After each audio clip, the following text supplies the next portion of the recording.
kidney offer scribbled between fried fish grease stains turned a sleepy toll booth worker into the hidden hinge of two shattered families. Haejin Park spent her nights inside a cold Jeonju bridge booth, feeding change through a metal slot while truck headlights smeared silver across the river.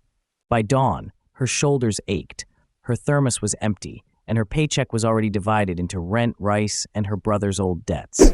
One windy morning, she stopped at a fried fish cart and noticed a dialysis fundraiser flyer curling beside the oil-stained menu. The paper showed a young man's tired face, a hospital wristband, and a name she somehow could not walk away from. It was not fate wrapped in music and sunlight. It was a cheap photocopy, rain-speckled corners, and one sentence about blood type compatibility. Haejin folded the flyer into her coat pocket and kept touching it like it might disappear. In her apartment, lit by one weak kitchen bulb, she searched donor information until sunrise painted the sink. Every page warned about tests, travel, missed work, and recovery, but they also proved one stubborn fact. A stranger could live if another stranger stepped forward. Haejin was not wealthy, powerful, or well-rested, but she understood a life changes when someone stops asking who should help and starts asking what they can carry today. She wrote the transplant office number on the back of a utility bill and called before she could invent excuses. The first obstacle arrived fast because donor screening required daytime appointments while Haejin's body already belonged to night shifts and exhaustion. Her supervisor reminded her that unpaid leave was still leave she could not afford. Haejin stared at the stamp pad and the arithmetic of compassion colliding with survival.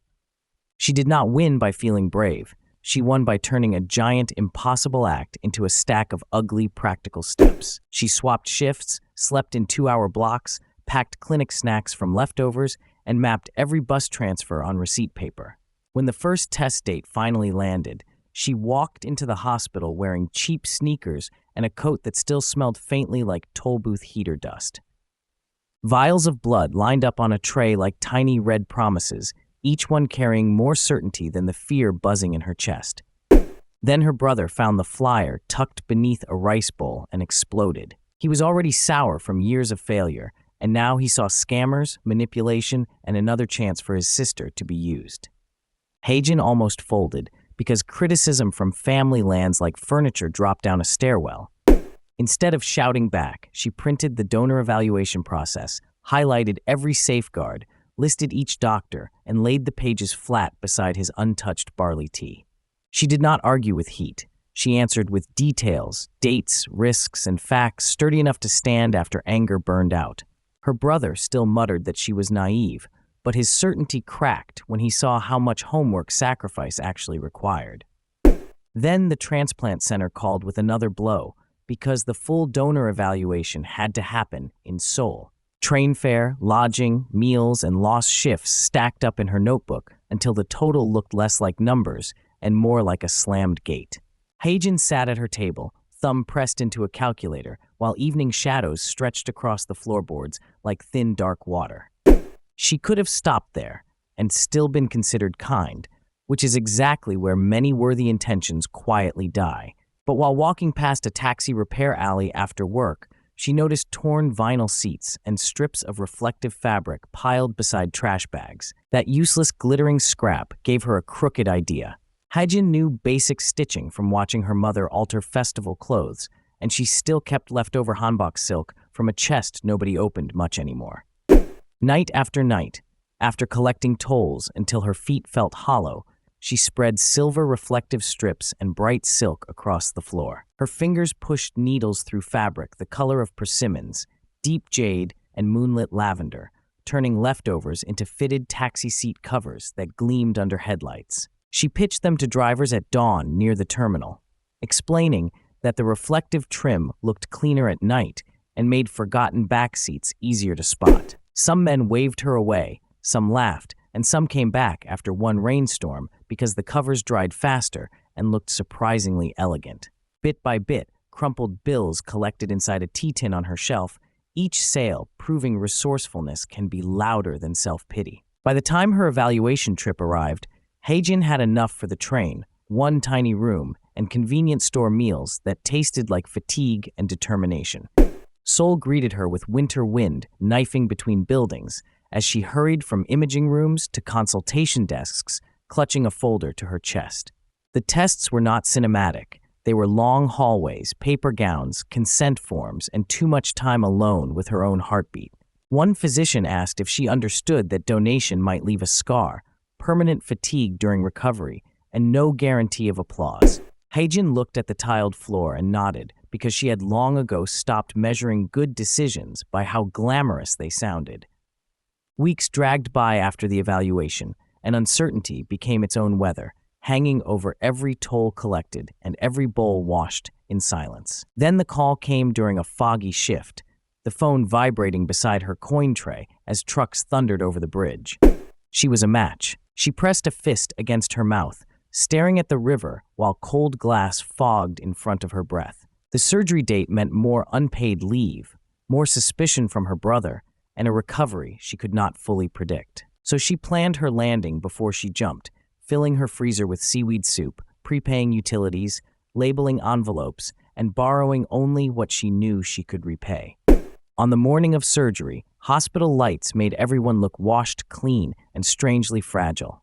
Haejin caught one glimpse of the recipient's mother in the hallway, a widow with exhausted eyes gripping a lunchbox she never opened. 7 years earlier, grief had slammed that woman's life shut when her husband died, and since then she carried sorrow like a locked suitcase nobody dared touch. Haejin was wheeled away before introductions, carrying no speech, no grand statement, only the quiet weight of consent. Hours later, the surgeon stepped into the corridor and delivered the small miracle everyone had been starving for. Both operations had gone well. Relief moved through that hallway physically, like winter finally cracking and water starting again beneath ice. Haejin woke to pain, stitched across her side, and sunlight pooling on a blanket, but somewhere nearby, another body had been pulled back from the edge. In the days that followed, two families who should have remained unrelated began orbiting the same corridor, elevator, and vending machine. Her brother arrived stiff and ashamed, carrying peeled pears in a plastic container because apology sometimes first appears disguised as fruit. The widow watched Haejin struggle to sit up, saw the careful scar beneath the gown edge, and something long frozen inside her face shifted. The next afternoon, she opened the lunchbox she had guarded for days and placed homemade side dishes on Haejin's tray with trembling hands. It was only rice, seasoned greens, braised tofu, and soup gone slightly cool, but the gesture split 7 years of sealed grief wide open. Feeding the woman who saved her son let the widow finally do what mourning had blocked for too long, let love move again instead of harden. Haejin's brother stood at the doorway holding the empty pear container, watching generosity undo bitterness more effectively than any argument ever had. He later helped deliver a batch of seat covers to taxi drivers, not because he became saintly overnight, but because witness can rearrange a person. The recipient walked again without dialysis, ruling every week. His mother breathed differently, and Haejin returned to the toll booth with a scar hidden beneath her uniform. The bridge looked the same, the river looked the same, and yet every passing headlight now seemed to trace one fierce truth across the dark. Extraordinary change rarely begins with perfect conditions. It begins when an ordinary person refuses to let limited resources become an excuse for limited humanity. If you want to carry this story into your own life, start where Haejin started, with one name, one fact, and one concrete next step. Verify before you trust.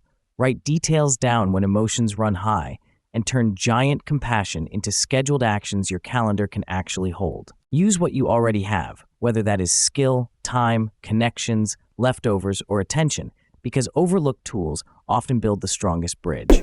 And when fear tells you that your contribution is too small, remember a rain-curled flyer beside a fried fish cart and the hallway where two families began again.